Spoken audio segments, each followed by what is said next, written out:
Hello everyone and welcome to Daria Draws. Now before I walk you through the process of creating the self-portrait that I've made for this video, I'd just like to say a few words about self-portraits in general. Now, most of the students that are in art schools start off by doing portraits and then human figures, which can be very challenging, and the easiest way to master it is to get as much experience and practice as you can. And the easiest way to do that is to make a bunch of reference photos that you could paint off of and maybe use a mirror to have a model in case you don't have the resources to pay somebody else. And I used to do that as well, of course. Now, as a more experienced and grown artist, I now paint myself for a completely different reason, which is a little bit of therapy, a little bit of just getting to know myself better. And as ironic as that sounds, you have to kind of switch off your ego when you do so, because you can't really think of yourself as yourself while you paint. You kind of have to be this professional artist who delivers. Then you have to think of the values and the shapes that you see, even if you think they're a bit unflattering. And that actually helps you to get a little bit of a different perspective on yourself and look at yourself at a different angle. So I hope you enjoy the rest of the video, and comment, like, subscribe, do all that, please. That will keep me motivated to post more and help this channel grow.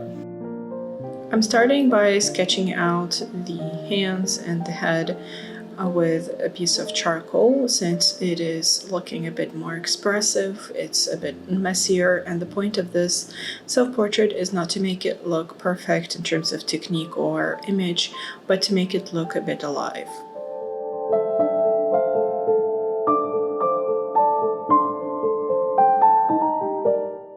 I'm not focusing too much on the facial features at this point. The main goal at this stage is to just get the overall movement and the silhouette right.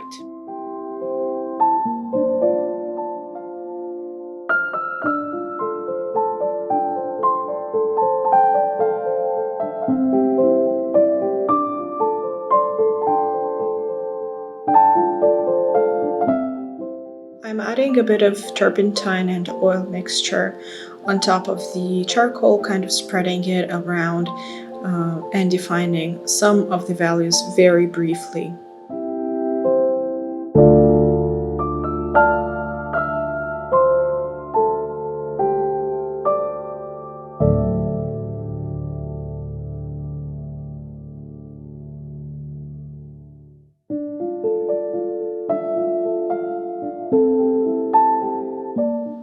In the beginning of each process, I prefer to just get rid of any white pure canvas and to fill it with color, even if it's not the color that will stay until the very end of the painting. Then I use some of the premix skin tone to cover any flesh that is visible on the portrait. As you might have noticed, it is a lot darker than my actual skin tone, and that is because I need to build the shadows first and then move on to the lights. So each session will be lighter and lighter in terms of the skin color to match my own.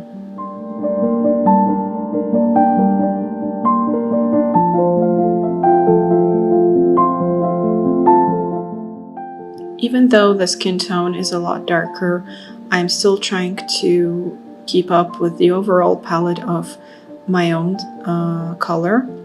So some people would be a bit pinkier than others. I'm more of a sandy yellow tone, but I do have some pink or like terracotta around my hands and some bits of my face as well. So simply by choosing the right range of the skin tone in terms of warmth and coolness, I am making my life so much easier in the future.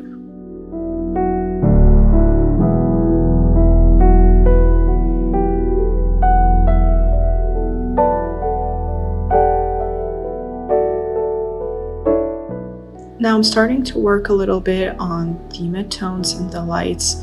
I'm still not working a lot on my facial features, but the lights have to lie on a certain shape, and that shape also defines my future facial features.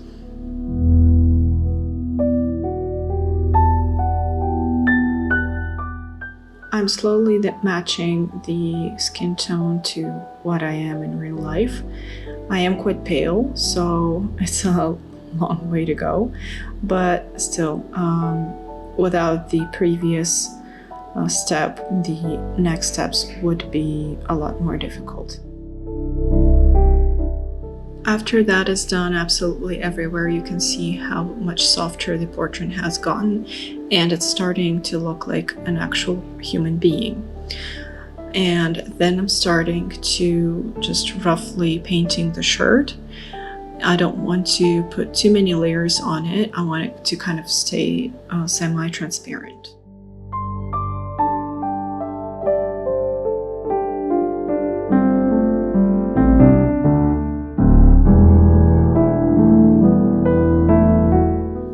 The dark shirt creates a nice contrast with the light skin, and the background is going to be as messy as possible. As I said, I don't want this painting to be like an academic, perfectly done sort of artwork.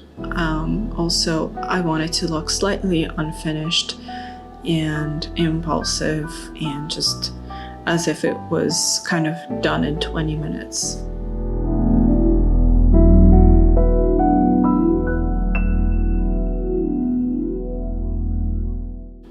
I decided to make the hands as the main focus of the painting, and my face will be just kind of there complementing that shape that the hands are creating, because they're the main instrument that I use while creating my art, and I just wanted to kind of highlight them in this painting.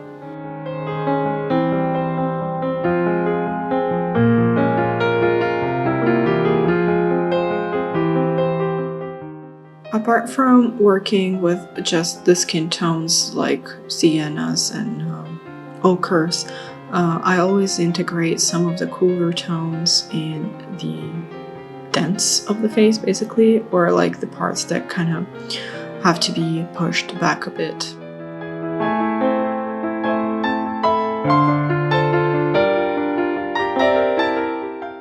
I also like switching to synthetic brushes when I'm nearing the end, since they create a smoother transition from one color to another. Their bristles just work kind of differently.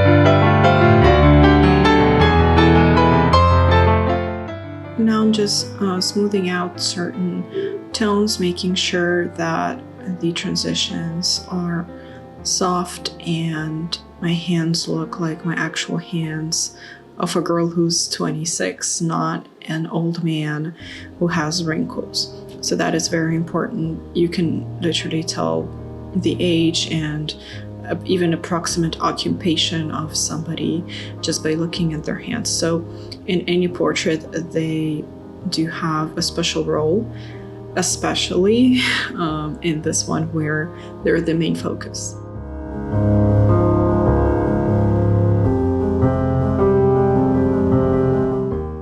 So this is the end result. I'm quite pleased. Let me know if you are in the comments below, and I will see you in the next video, and thank you so much for watching.